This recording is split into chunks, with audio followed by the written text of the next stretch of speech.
안녕하십니까, 꾸롱삼입니다. 오늘은 지누스라는 회사에 대해서 한번 말씀드려 보겠습니다. 이 지누스라는 회사는 매트리스를 파는 회사인데 최근에 코로나 시대를 겪어오면서 물류비가 엄청나게 올라갔다가 지금은 좀 정상화되는 과정이잖아요. 그런데 이 지누스라는 회사가 파는 이 매트리스라는 제품 특성상 물류비가 엄청나게 비쌉니다. 막 몇백억을 이제 물류비로만 이제 지출을 하거든요. 그리고 원재료비가 굉장히 올라갔다가 또다시 정상화되는 과정 쪽에 있습니다. 그렇기 때문에 이렇게 원가 개선의 여지가 있는 회사이기 때문에 이 원가가 정상화된다라면은 그동안 힘들었던 어떤 그 마진 개선이 꽤 있지 않겠느냐라는 어떤 기대감을 가지고 있는 회사고요.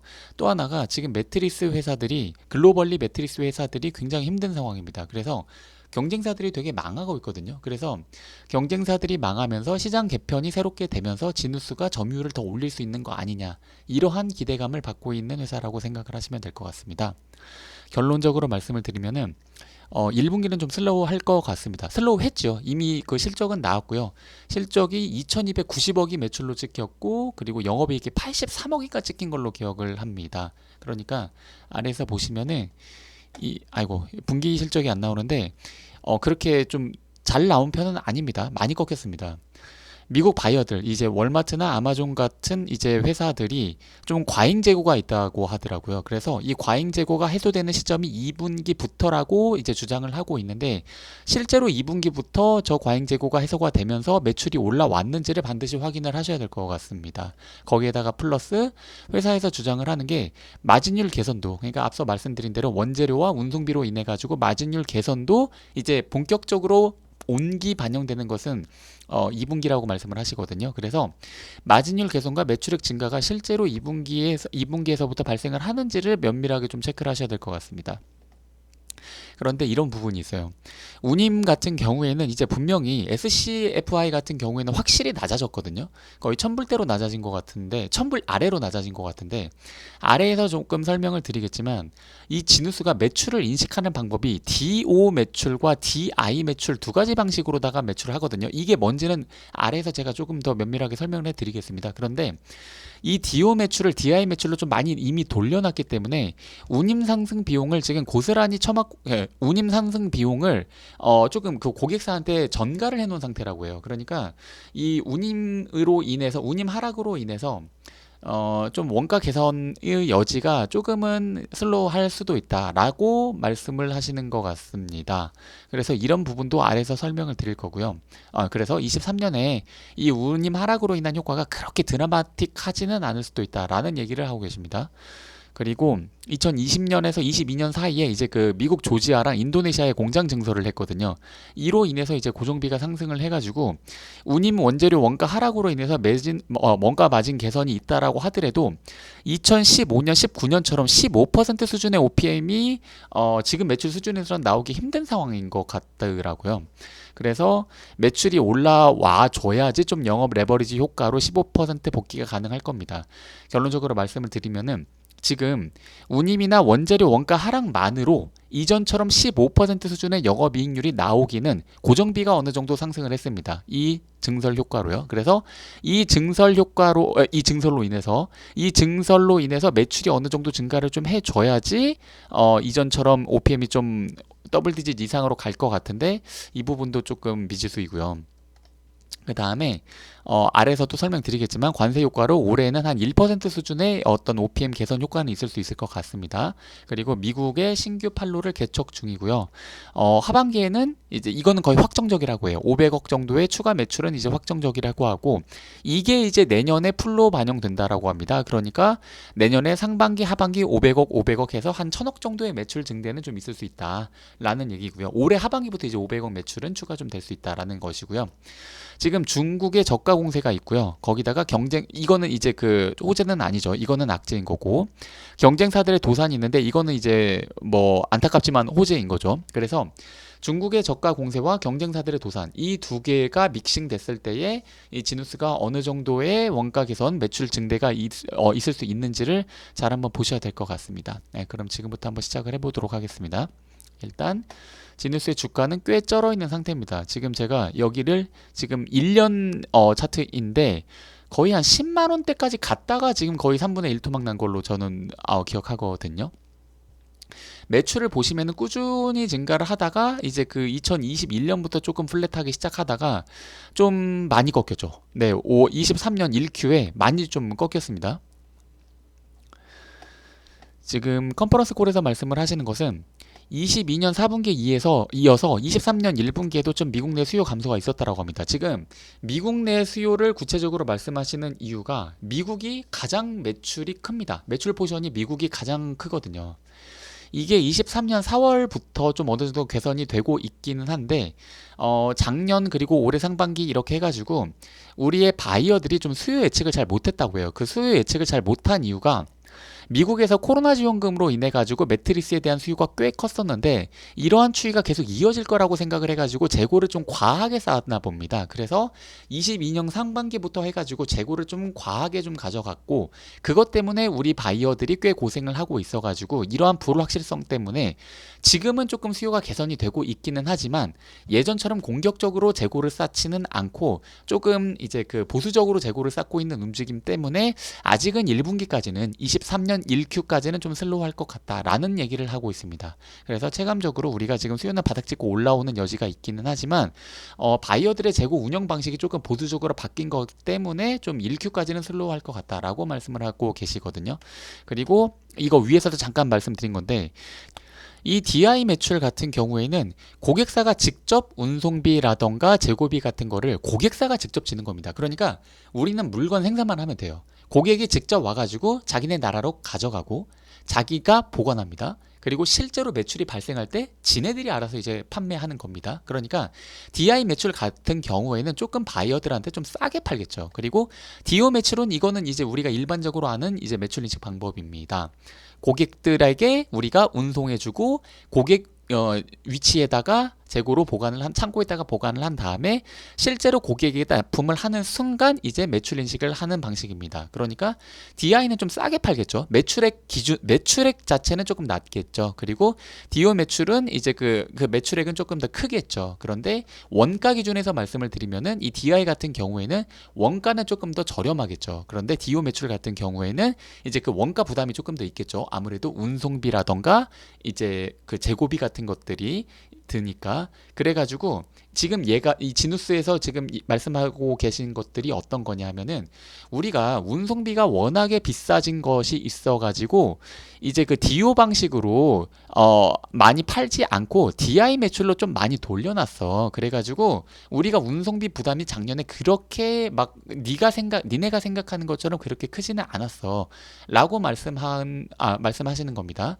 그런데 우리가 이제 올해 같은 경우에는 기존에 하던 방식으로다가 이제 그 DO 매출로 이제 좀 많이 좀 옮길 거야, 이동을 할 거야라고 이제 얘기를 하고 계시는 것 같습니다. 그래서 1분기에 우리가 기대했지만 좀 부족했던 부분을 2분기, 3분기로 넘어가면서 조금 매출이 발생할 거다라고 말씀을 하고 계십니다. 지금 여기 보시면은 이 통관 물류비 같은 경우에 조금 이렇게 감소하고 있죠. 20년, 21년, 22년 이렇게 감소를 하고 있는데 이게 감소를 하는 이유가 뭔지 아시겠죠? DI 매출로 많이 넘긴 겁니다. 그렇기 때문에 지금 이렇게 운송비가 낮아진 거고요. 그 다음에 이제 그 미국 지역 같은 경우에는 좀 슬로우했지만 미국 외 지역에서 이제 그 두 자릿수 성장을 유지를 해가지고 미국의 부진을 좀 만회를 하고 있어. 여튼 결론적으로 1분기에는 좀 슬로우하지만 2분기부터는 턴어라운드 한다라고 지금 얘기를 하고 있습니다. 지금 이거 보시면은 미국의 매출 비중이 굉장히 큽니다. 이게 미국 그 외입니다. 미국 비중이 월등히 높죠. 그래서 미국이 좀 슬로우 했습니다. 지금 한 0.6% 정도 이렇게 좀 꺾였는데 그 외 지역에서 좀 늘었다. 뭐 이렇게 얘기를 하고 있습니다. 영업이익 관점에서는 이제 그 작년 하반기에 안정화된 운임이나 원재료 등의 영향이 이제 1분기에도 반영이 되었지만 2분기부터 이제 본격적으로 반영될 것이다라고 말씀을 하고 계십니다.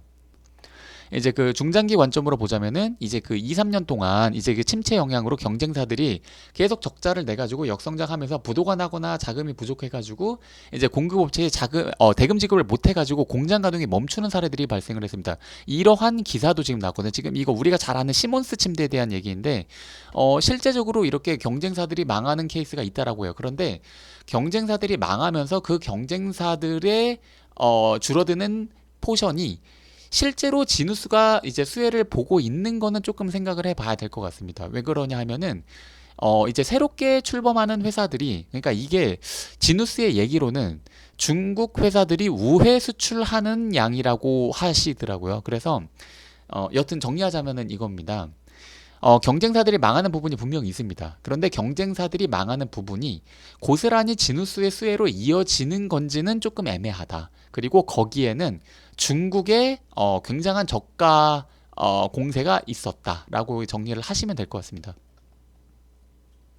우리가 2020년에 조지아 그리고 2022년에 인도네시아 이 공장 설립하면서 매출 확장에 대한 기반을 좀 마련을 했어. 그리고 지금은 이제 시장 개편의 시기. 고객사들이 아니 그 경쟁사들이 망하고 있어. 지금은 시장 개편의 시기야. 그래서 이 힘든 시기가 좀 거치고 좀 지나가고 나가지고 고객 개편 저기 그 시장 개편이 좀 되면은 우리는 이 힘든 시기에 공장 증설 해 놨잖아. 그래서 우리가 그 좀 줄어든 그 고객 경쟁사들의 포션을 우리가 좀 많이 차지를 할 거야. 그래서 조금만 기다려줘 라고 얘기를 하고 계십니다. 그래서 생존한 몇몇 업체들이 시장을 장악하게 될 거다. 우리의 비즈니스의 가장 큰 전략은 이제 카테고리 확장과 지역 확장이야. 그래서 그 효과는 앞으로 2, 3년 안에 보여질 것이며 우리가 2조에서 2.5조 정도의 매출 달성 가능한 정도의 캐파는 지금 만들어 놨어 라고 말씀하고 계십니다. 참고로 말씀드리면은 지금 지누스가 작년에 달성한 매출이 한 1조 1,500억 정도 됩니다. 그런데 지금 현재 지누스가 인도네시아와 조지아에서 증설한 공장으로 인해 가지고 그 매출 증대 효과가 2조에서 2.5조까지 올라온 수준까지의 캐파라고 지금 말씀하시고 계신 겁니다. 자, 그러면은 이제 Q&A 진행을 했는데요. 최근에 리콜 관련한 기사가 있었는데 이게 어떤 내용인지, 이 기사는 여기 있는데요.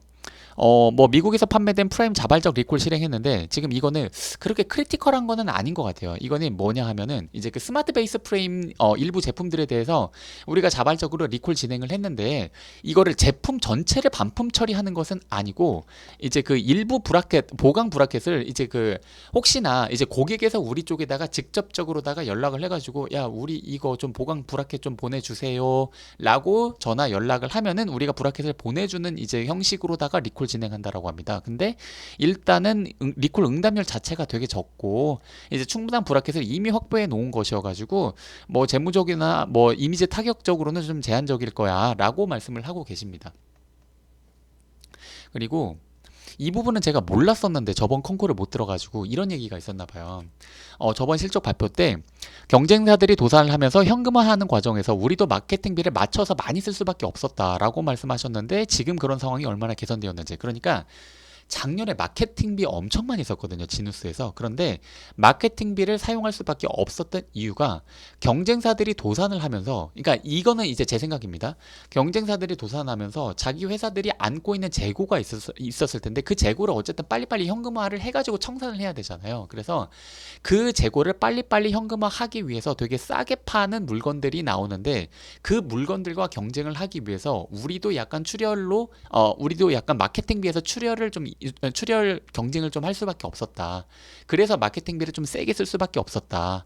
그래서 최근에는 이 마케팅비의 개선이 얼마나 됐느냐라는 것을 지금 말씀하고 계신 건데, 물어보고 계신 건데 Q&A에서 거기에 대한 답변이 1분기에 보니까 이제 베스트셀러 링크에 새롭게 올라온 업체들이 몇 군데 있었다. 그러니까 이거 제가 아까 위에서 말씀드린 경쟁사들 망하고 있는데 그 경쟁사들이 망하는 그 포션을 우리가 차지할 것인가에 대해서 조금은 생각해 봐야 된다라고 말씀드린 것 중에 하나 이유가 지금 새롭게 링크되는 베스트셀러 이 업체들이 좀 있답니다. 그런데 그들이 굉장히 저가 공세로 그리고 마케팅 투자도 굉장히 공격적으로 하고 있는데 이게 중국 제조사들이 우회 수출을 하고 있는 것 같다라고 말씀을 하시거든요. 그리고 이 중국 회사들이 이렇게 미국으로다가 우회 수출을 하고 있는 이유가 지금 내수 경쟁이 굉장히 치열하다고 합니다. 그 중국 매트리스 회사들이요. 그래가지고 거의 원가 수준 이하로 지금 판매를 해가지고 내수가 너무 힘드니까 이렇게 우회 수출을 하고 있다라고 생각하는데 우리들 생각하기에는 이거는 그러니까 장기적으로 그렇게 계속 이렇게 그 출혈 경쟁을 할 수는 없잖아요. 그래서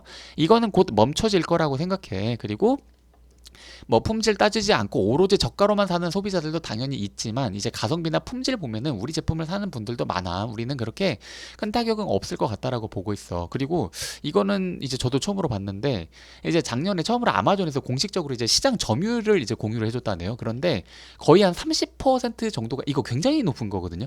30% 정도까지 이제 그 올라왔다라고 합니다. 그러니까 매트리스 시장에서 아마존 내에서 이제 포션 이제 시장 점유율이 거의 30% 정도가 된다라고 합니다. 그래서 시장 전체적으로는 이제 좀 플랫하거나 소폭 역성장했는데 우리는 그 안에서 이제 비중이 거의 30%까지 커진 거야. 그리고 2, 3등과의 갭도 더 커졌어라고 이제 말씀을 하고 계십니다. 그리고 추가로 말씀드리면은 우리가 마케팅비 더 세게 쓰는 거 맞거든. 그런데 이게 무슨 뭐 우리 이제 올해 이제 2분기부터 원재료 가격 안정화와 이제 그 운임 하락으로 인해서 이제 원가 개선되는 부분이 있는데 이런 부분을 상쇄할 정도로 뭔가 되게 강력하게 마케팅비를 투자할 거라고 시장에서 좀 오해를 한 부분도 있는 것 같은데 그 정도까지는 아니고 이제 순매출 기준에 한 1% 정도 추가적으로 지출을 할 거야. 순매출 기준에 1% 정도면 한 110억 정도 더 쓴다라는 얘기입니다. 그러니까 물론 이 정도도 적지는 않은데 시장에서는 그 원가 상승 원가 하락으로 인한 그 개선분까지도 상쇄할 정도로 굉장히 강력하게 마케팅비를 쓸 정도의 우려가 좀 있었나 봐요. 그런데 그 정도까지는 아니다라고 이제 말씀하고 계시는 것 같습니다. 이제 운임과 원재료 하락 효과는 2분기부터 반영될 거라고 말씀해 주셨는데 이제 2분기 시작됐잖아. 그런데 실질적으로 마진 개선폭 어느 정도일까? 근데 이게 조금 중요한데 우리가 작년에 이제 DO 매출 줄이고 DI 매출을 의도적으로 늘렸어. 이거 왜 그런지 위에서 말씀드렸죠. DO 매출 같은 경우에는 우리가 직접 운송비를 부담을 해야 됩니다. 그런데 DI 매출 같은 경우에는 이거는 고객사가 운송비를 지는 겁니다. 그러니까 사실 이 부분에서 저는 조금 의아스러운 것이 있기는 해요. 어찌 보면 바이어한테 이 약간 운송비를 좀 전가시켰다라는 느낌을 주잖아요. 그런데 상식적으로 매트리스 시장이 그렇게 엄청난 공급자 우위 시장이 아니지 않을까요? 그런데 이게 가능할까? 바이오가 호구도 아니고 그 운송비를 그렇게 바이오한테 전부 다 넘기는 것이 가능했을까? 아무래도 그 운송비를 그쪽에서 지게끔 함으로써 이 매트리스 가격 자체도 좀 낮게 받았을 것 같은데 여튼 하여튼 회사에서 계속 말씀하고 계신 것은 우리가 DI 매출을 70%까지 늘렸었는데 작년에 이제 그 70%까지 DI 매출을 늘렸다라는 것은 이제 그 DI로 인해 가지고 운송비가 너무 크니까 이제 DI 매출을 안 하고 이제 그 DO 매출을 안 하고 DI 매출로 늘렸다라는 얘기를 하고 있는 겁니다. 그렇기 때문에 근데 우리가 이제 일반적으로 다시 하던 이제 DO 매출 비중을 이제 늘리기 시작했어. 그래가지고 DI 매출은 이제 다시 한 55% 정도까지 이제 내려왔어. 그러니까 이게 올해 같은 경우에는 이제 기존에 우리가 사용하던 방식인 DO 매출 비중이 더 늘어나겠죠. 그래서 근데 여튼 작년에 우리가 이렇게 DI 매출 비중을 높임으로써 운임을 우리가 고스란히 그 운임 상승으로 인한 원가분을 우리가 고스란히 인식하지 않은 부분이 있어. 그렇기 때문에 글쎄 그렇게 드라마틱하게 그 운임이 싸졌다고 해서 그렇게 원가 개선이 드라마틱하게 그렇게 될 것 같지는 않아. 라고 말씀하시고 계신데 저는 이 부분에 대해서 조금 의아스러운 게 있는 거죠. 그렇게 그러니까 공급자 우위 시장이 아닌데 그렇게 바이오한테 운송비를 작년에 그렇게 전가를 했다고? 저는 이 부분이 조금 의아스럽기는 합니다. 그래서 여튼 하여튼 뭐 운임비 하락으로 인해서 우리 원가 계산이 있는 것은 너네가 생각하는 것만큼 그렇게 드라마틱하지는 않을 수는 있어 라고 말씀을 하시는 거고 그리고 원재료 같은 경우에는 이제 그 하향 안정화가 됐고 원가는 이게 그 많이 차지할 때는 한 50%까지 이 원가에서 차지할 정도로 높다라고 하더라고요. 근데 이제 그 원가 개선은 확실히 됐고 그리고 이것도 중요한데 이제 2분기부터 이게 온기 반영된다라고 말씀을 드린 이유가 이게 레깅 효과 때문에 이제 그 항구에서 뭐 이런 이슈 많이 있었잖아요. 이제 그 컨테이너선이 이제 그 항구에서 병목 현상 일으키는 거 그리고 이제 그 매출 어쨌든 물건이 팔려야지 해당 매출이 인식이 되면서 원재료 인식도 매출 원가 인식도 같이 되는 건데 그 해당 매출 원가 인식이 한 6개월에서 9개월 정도의 레깅 효과가 있더라고요. 그렇기 때문에 올해 2분기 정도부터 싸진 원재료로 인한 매출 인식분이 인식이 되기 때문에 실제로 원재료 하락분의 매출이 잡히는 것은 올해 2분기다. 그래서 올해 2분기부터 이제 원가 하락으로 인한 마진율 개선이 발생한다라고 지금 주장을 하고 계시는 겁니다. 네. 그래서 여튼 지금 그 18년, 19년에는 한 3, 400억 정도 운송 비용이 발생을 했거든요. 그러니까 요때요, 요때. 요때는 한 3, 400억 정도 발생을 하다가 2020년, 2022년에는 한 600억에서 900억, 특히 2020년에는 거의 900억 가까이 운송비가 늘었던 걸로 제가 알고 있거든요. 그런데 이 부분이 조금 이제 줄어들 여지가 있지 않을까. 근데 물론 이제 그 2018년, 19년에 비해서 매출 자체가 이때가 18년 19년입니다. 이때가 18년 19년인데 이때에 비해서 매출 자체가 지금 좀 레벨업이 된 부분이 있잖아요. 그러니까 당연히 이만큼의 매출이 올라간 부분만큼 더 많이 팔았으니까 운송비도 당연히 증가를 해야 되니까 운송비의 운송비 ASP 자체가 이제 그 좀 개선될 여지도 있기는 하지만 여튼 매출 자체가 올랐기 때문에 운송비가 예전처럼 뭐 3, 400억으로 낮아질 여지는 없고요. 아무래도 글쎄요. 모르겠습니다. 하여튼 이거보다야 줄어들겠죠. 600억 이하로는 뭐 낮아지지 않을까 싶기는 합니다. 어, 15년, 19년도에 누리던 한 15% 가까운 영업이익률은 당분간은 이런 물류비, 원재료 개선들만으로는 다시 가기는 좀 힘들다. 새로 증설한 공장들로 인해 가동시키면서 전체 매출을 키워주면서 좀 영업 레버리지 효과가 생겨야지 좀 예전날에 우리가 누렸었던 15% 정도의 영업이익률을 달성을 할 거야 라고 말씀을 하고 계신데, 그러니까 이게 지금 무슨 소리를 하고 있는 거냐면은 우리가 지금 여기에서 보시면은, 그러니까 이게 지금 무슨 얘기를 하고 있냐면은 이때는 좀 너무 높고요. 이때는 좀 너무 높고, 이때는 지금 보면은 거의 한 20%, 25%까지 OPM을 찍었는데 이때는 조금 무리고, 지금 이 부분 얘기하시는 겁니다. 지금 한 18년, 19년 이때까지만 해도 거의 OPM이 한 15% 정도에서 좀 들락날락을 했단 말입니다. 그런데 지금 보시면은 매출이 지금 늘어났잖아요. 이때에 비해서 매출이 지금 늘어났는데 무슨 매출 늘어난 영업 레버리지 효과는 없고 OPM은 계속 지금 떨어지고 있단 말입니다. 이렇게 지금 거의 지금 미드 싱글까지 OPM이 조금 미드 싱글에서 로우 싱글을 왔다 갔다 할 정도로 지금 OPM이 좀 떨어졌는데, 이게 이렇게 OPM이 떨어진 것을 이런 기대가 있어요.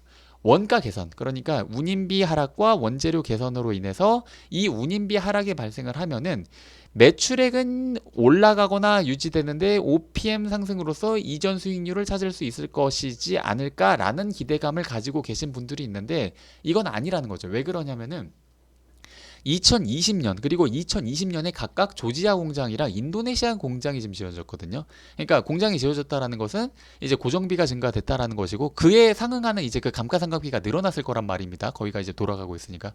그래가지고 이러한 고정비 상승으로 인해 가지고 지금 현재 수준의 매출 기준으로는 아무리 원재료와 운송비가 내려간다고 하더라도 옛날처럼 이제 그 15%에 가까운 이러한 OPM은 올라오기는 조금 힘들 것 같다라는 얘기를 지금 IR 담당자분께서 하고 계신다라고 생각하시면 되거든요. 그래서 네, 그런 얘기인 거고요. 계속 말씀을 드려보면은 이제 그 새로운 판로를 우리가 찾고 있어가지고 하반기에는 한 500억 정도의 매출 증대가 있을 거야 라고 말씀을 하고 계십니다. 가이던스를 말씀을 잘 안 해주시더라고요. 여튼 1분기에는 바닥은 찍었다고 생각하지만 좀 조심스럽긴 해. 여튼 그 가이던스를 말씀 안 해주셨어요. 2020년, 21년, 22년에 오면서 우리가 OPM 계속 낮아지고 있다. 위에서 제가 말씀드렸죠.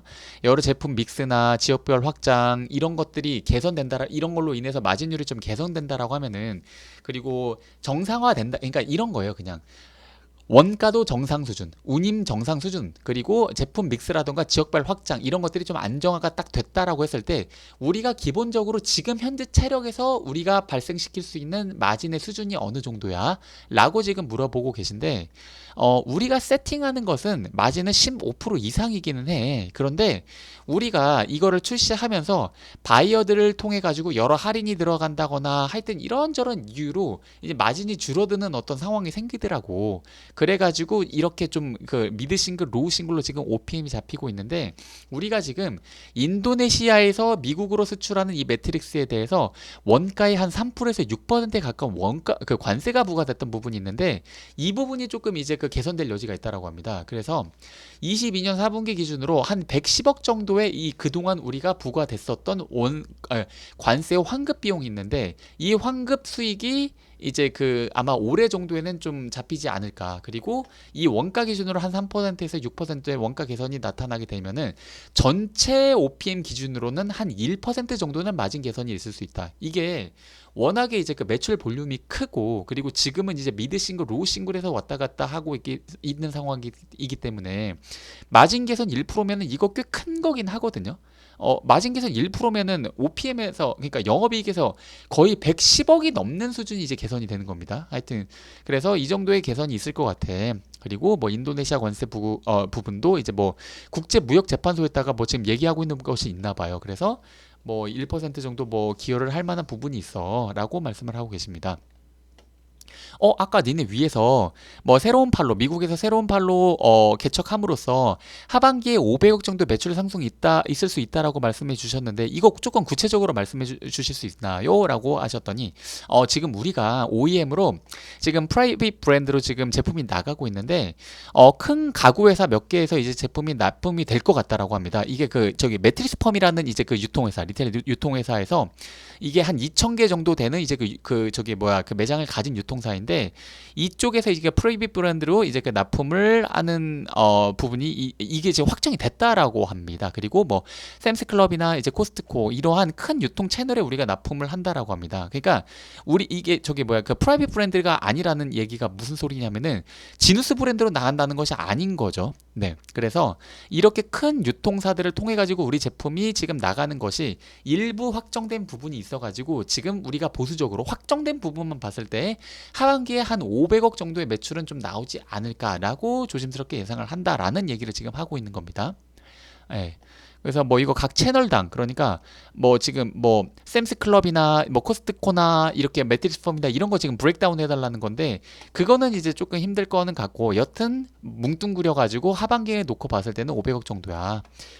그러면은 하반기만 500억이면 내년에 풀로 반영됐을 때는 더 크겠네. 맞아. 하반기만 500억이니까 내년에는 이제 좀 더 커질 거야. 뭐 이렇게 얘기하고 계시고, 지역별로 놓고 봤을 때는 이제 그 생산 시설 가동률 좀 그 말씀해 주세요라고 부탁드렸더니, 중국은 지금 수요 감소 때문에 70% 후반. 지금 중국 아까 말씀드렸죠. 지금 굉장히 이제 그 중국 내수가 안 좋은 것 같아요. 그러니까 중국에서 지금 어떻게든 우회 수출해 가지고 지금 미국으로 진출하려고 하는 거잖아요. 그래서 중국은 70% 후반대로 조금 이제 그 가동률이 낮아졌고, 캐나다 물량 같은 경우에는 다 중국에서 인도네시아로 옮기면서 인도네시아가 한 80% 초반, 그리고 조지아 공장은 80% 중반, 그리고 추가적으로 인도네시아에 이번에 증설한 가동 시점이 23년 3Q, 그러니까 3Q 정도로부터 이제 그 가동을 잡고 있는데, 이제 그 가동 시작을 잡고 있는데, 생산 진입은 이제 끝났어. 이제 진짜 가동만 돌리면 돼라고 말씀을 하고 계십니다.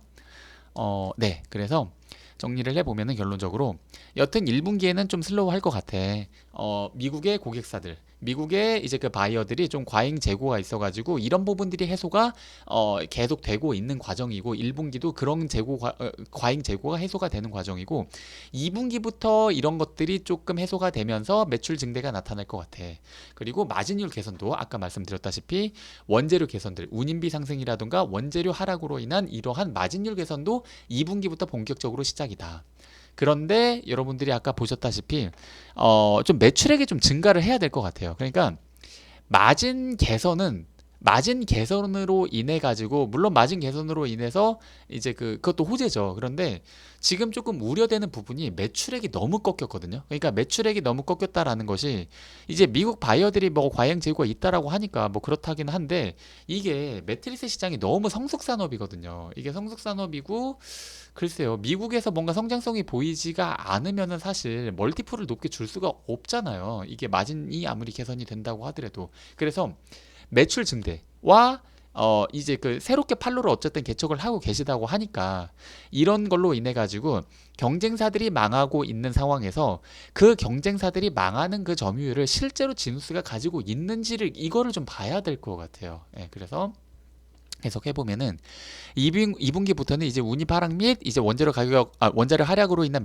마진율 개선 효과가 있을 거야. 그리고 이제 그 운임의 경우는 이제 너무 드라마틱하게 이제 이제 낮아지지는 않을 거야. 운임 하락으로 인해서 너무 드라마틱하게 이렇게 원가 개선이 있지는 않을 거야. 이미 작년에 이제 DO 매출을 이제 DI 매출로 좀 많이 돌려놨기 때문이지. 그리고 23년, 그래가지고 23년에는 이제 운임 하락으로 인한 효과가 그렇게 막 드라마틱하지는 않을 수 있어. 그리고 2020년에서 2022년에 이제 그 조지아에서 인도네시아 공장 건설로 인해서 고정비 자체가 상승을 했어. 그래가지고 우리가 예전에 좋았었던 15% 수준의 이제 그 OPM은 지금 수준에서는 조금 더 힘들어. 매출이 더 올라와 줘야 될 것 같아. 그러니까 지금 너네가 어떤 분들이 이번에 그 저기 운임 하락이라던가 원가 하락으로 인해서 이제 그 원가 개선이 되면은 15% 찍을 수도 있을 거라는 기대 가지고 있을 수도 있지만 그 정도는 아니야. 매출 좀 더 올라와 줘야 돼. 우리가 고정비가 좀 상승을 했어. 라는 얘기고요. 그리고 이제 관세 효과만으로도 한 OPM 1% 수준, 이거는 좀 제가 봤을 때는 좀 큰 겁니다. 1% 정도면. 그래서 한 1% 정도는 영업이익률 개선이 좀 될 수가 있어. 그리고 아까 말씀드렸다시피 미국 신규 판로 확보 중이야. 확보 일부 확정적으로 된 것도 있어. 그게 한 500억 수준이야. 이건 좀 보수적으로 잡은 거야. 더 커질 수도 있어. 이게 내년에는 이제 1년 풀로 반영되니까 아마 500억보다는 훨씬 더 크겠지. 라고 말씀을 하고 계십니다. 그리고 중국의 저가 공세, 그리고 경쟁사들의 도산, 이 두 개가 믹싱이 됐을 때 과연 경쟁사들이 도산함으로써 인해서 잃어버린 시장, 잃어버린 점유율을 그대로 지누스가 이제 수혜를 받을 수 있을 것인가, 아니면은 그거를 중국의 저가 공세로 좀 잃을 것인가, 그 부분은 지누스에서 좀 차지하기 힘들 것인가, 이런 부분을 좀 봐야 될 것 같습니다. 예, 이상입니다.